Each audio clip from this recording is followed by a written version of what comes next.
যে দুঃখজনক যে নির্মম পাশবিক অমানবিক ঘটনা ঘটে গেছে তার তার বিরুদ্ধে সোচ্চারস্বরূপ আমার এক ক্ষুদ্র উপস্থাপনা। হোক দাবানল। নিজস্ব সংবাদদাতা, জমলোক, 9 আগস্ট 2024, রাত তখন 4:31। আমি এখন জমলোকের ধর্ষিতা সেলের রিপোর্টার। এখানকার সব আত্মারাই 2 হাত দিয়ে মুখ ঢেকে রাখে। কারোর নাম নেই, কারোর বা নাম পরিবর্তিত। এখনো একটু রাতের আধার বাকি। সেলে প্রবেশ করল এক ধর্ষিত অতৃপ্ত আত্মা। আশ্চর্য, তার মুখ চোখ খোলা, গলায় স্টেথোস্কোপ। তাকে দেখেই চারিদিকে ভিড় করে দাঁড়ালো শত শত মানুষজন। সবাই ফিসফিসিয়ে বলল, আরে 2 হাতে মুখ ঢাকো, নিজের নাম ভুলে যাও, একে একে মুছে ফেলো তোমার যা কিছু নিজস্বতা। তোমার এখন একটাই পরিচয়, তুমি ধর্ষিতা। জানোয়ার, কামুক, জ্যান্ত মাংস লোলুপ পুরুষ তোমার পোশাক ছিঁড়েছে, তোমার ঠোঁট, মুখ, চিবুক কামড়েছে।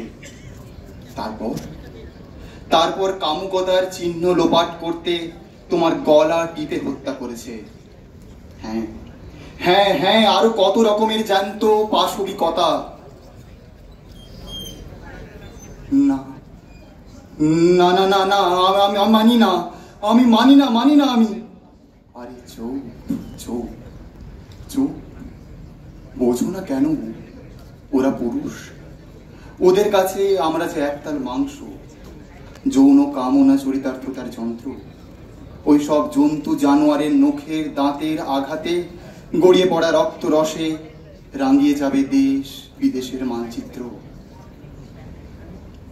তবুও বলবো, না না না না, এ হতে পারে না, এভাবে চলতে পারে না। এ প্রতিবাদ চাই, চরম চরম প্রতিবাদ চাই। আস্তে আস্তে আস্তে, আমরাও তোমার মতো সদ্য সদ্য এমনই চেয়েছিলাম। কিন্তু তুমি কি জানো, এই সীতা, সাবিত্রী, তিলোত্তমার ভারত তীর্থে প্রতি 24 ঘন্টায় 77 জন তুমি আমি ধর্ষিতা হই, আর তার 10% খুন হয়ে যায়। কিন্তু চালানো হয় আত্মহত্যা বলে, লুকানো হয় সব কামুক পুরুষের কলঙ্কের দাগ। ইতিহাসে এত জায়গা কই? তাই তো ধনঞ্জয়, মুকেশ সিং, বিনয় শর্মা, আনসার আলী, রামু ঠাকুর, এই 2-4টে নাম লিখে গায়ে সারা কেবল।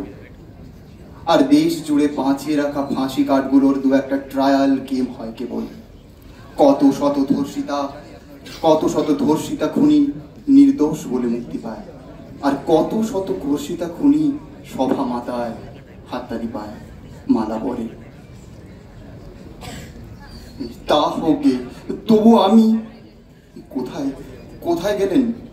এখানেই তো ছিলেন ওই চিত্র সাংবাদিক। এসো এসো, আমার সামনে এসো। উজ্জ্বল আলোর ঝলকানিতে তুলে নাও আমার মুক্ত মুখের ছবি। আমি বিবসোনা হয়ে দাঁড়িয়ে আছি। তুলে নাও আমার ছেঁড়া ঠোঁট, কামড়ানো গাল, খামচানো নখের ক্ষত, গলার ভাঙা হাড়, গলার কালশিরে দাগ, পুরুষ হায়নার পাশবিক লালসার নকশি কাঁথা। আর আমার ছবির নিচে বড় বড় অক্ষরে লিখে দাও, কিন্তু প্লিজ একটাই অনুরোধ আমার গলা থেকে খুলে নিও না আমার স্টেথোটা। প্লিজ খুলে নিও না এমডি বিভাগের ব্যাচটা। বিশ্বাস করো, আমি ডাক্তার হতে চেয়েছিলাম, অসুস্থ মানুষের সেবা করতে চেয়েছিলাম, হতে চেয়েছিলাম ভগবানের প্রতিনিধি।